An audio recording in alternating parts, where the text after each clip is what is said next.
South में इतना बड़ा बाजार है कि लोगों का अच्छा पालन पोषण हो जाता है। ये तो पूरे हफ्ते ही लगता है, इससे तो दाल रोटी रोजी हमेशा चलती रहती है, लेकिन वहाँ इकट्ठा करके बेचते हैं। ये तो हमारी दी हुई जगह है, सबको भी मालूम, सबको मालूम है।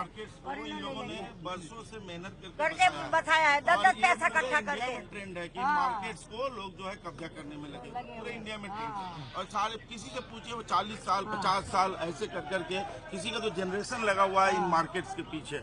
उनके पेरेंट्स इन लॉ वो लोग करते थे, अब ये लोग करते हैं, मगर उसके बाद भी उन मार्केट को छीनने का कोई तरीका से बहाना बनाते। और महिलाओं के नाम से सर ये बाजार बस मेला के भगत सिंह के नाम से हमको बहनों को ही दिया था। 12 एक्सीडेंट हो गए थे, 2-3 आदमी मर गए, तो उनके बाद हमारे को ये पास करके दी है। और हमारे गुजराती सब कांग्रेस की देन है सर। उस टाइम मतलब HKL भगत जी बड़े बड़े लीडर थे अपने, सज्जन कुमार जी, तब ये बाजार हमें मिला था। ललित माकन जी थे, तब उनके जरिए बाजार मिला था। उसके बाद 5 साल के बाद ये सारी चदरें डूब गई, तो माकन जी ने अपने फंड से 37,58,660 रुपए का अभी भी हमारे पास एस्टिमेट पड़ा, इन्होंने ये चदरें डलवाई जो अब तक चल रही है लोगों का पालन पोषण। बीच में सीसी फर्श सारा टूटे पड़े थे, वो सीसी फर्श भी इन्होंने डलवाए, और इनकी बहुत योगदान हमारे साथ है हमारा तो। अब आपका योगदान चाहिए गरीबों की सर, ये 2 समस्या का समाधान हो जाएगा। कांग्रेस ने बसाया भी और फिर उजाड़ने वाले उजाड़ के फिर बसेगा ये।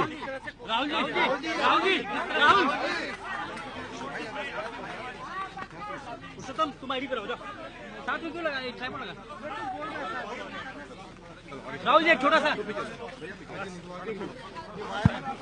राहुल जी हटो यार, लगा माइक लगा। कल आज आप पहुंचे हैं, लोगों के बीच जानने के लिए पहुंचे हैं कि आखिर क्या समस्याएं, क्यों इस मार्केट को आपने चुना, पहले तो लोगों से क्या जानने को मिला? देखिए यहाँ पे थोड़ा बोलिए। हमारे को इसलिए हमने बुलाए गए, जो गरीब लोगों से नहीं आते, मगर ये हमारे गरीब के नेता है और हमारे के लिए आते हैं, और ये हमारे गरीब के लिए आया। जो हमारी रोजी रोटी है और छीन ली गई है, तो हमारी बहनें धक्के खा रही है, अंदर पानी पड़ रहा है, तो रोजी रोटी हमारी मांगने के लिए कि हमारी बाजार गई है तो वो आ जानी चाहिए। राहुल, लोग बहुत खुश हैं कि आप यहाँ पर आए हैं, अभी अपने जिनसे आपने बात की उनसे भी यहाँ पहले इनके पास शेड हुआ करते थे, वो शेड छीन लिए गए, तो इसलिए इन्होंने मुझे यहाँ बुलाया है, कहा है कि आप आके देखिए, अपनी आंखों से देखिए, समझिए क्या हो रहा है यहाँ पे, बातचीत की है, समझाया है, इसीलिए मैं यहाँ आया हूँ। राहुल जी, भ्रष्टाचार की हमने बात की, यहाँ पे नहीं, गुजराती समाज का चूंकि नहीं, ये गुजराती वागरी समाज का मतलब सोसाइटी है।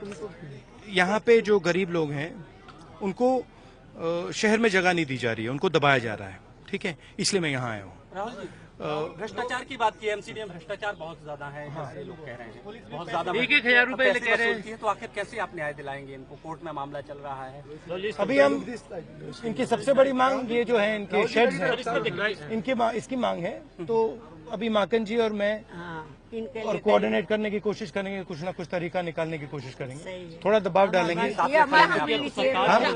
में खड़े हैं। अब आपने कहा है मुझे कि कुछ करना है, तो आपने ऑर्डर दे दिया तो मैं कोशिश करूंगा।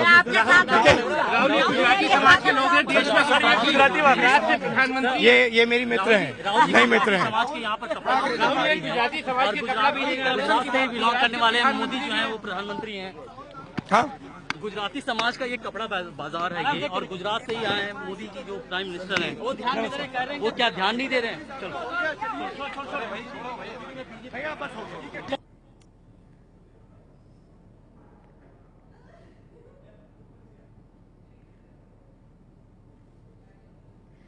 तो राहुल गांधी ने गरीब लोगों को आश्वासन दिलाया। रघुबीर नगर में पहुंचे राहुल गांधी, लेकिन आश्वासन ये दिलाया कि जो फेरी वाले हैं उनसे शेड छीन लिया गया है, उनसे उनकी छतें छीन ली गई हैं। पहले यहाँ पर बाकायदा दुकानें लगती थी, लेकिन उनसे उनकी छतें छीन ली गई, उनसे उनका कारोबार छीन लिया गया। इसलिए उन्हें हक दिलाने के लिए राहुल गांधी पहुंचे हैं रघुबीर नगर। घोड़े वाला चौक मंदिर कहा जाता है इसे, और ये पश्चिमी इलाका है दिल्ली का, जहाँ पर राहुल गांधी पहुंचे और आश्वासन दिलाया कि वो हर संभव मदद पहुँचाएंगे इन गरीब लोगों तक।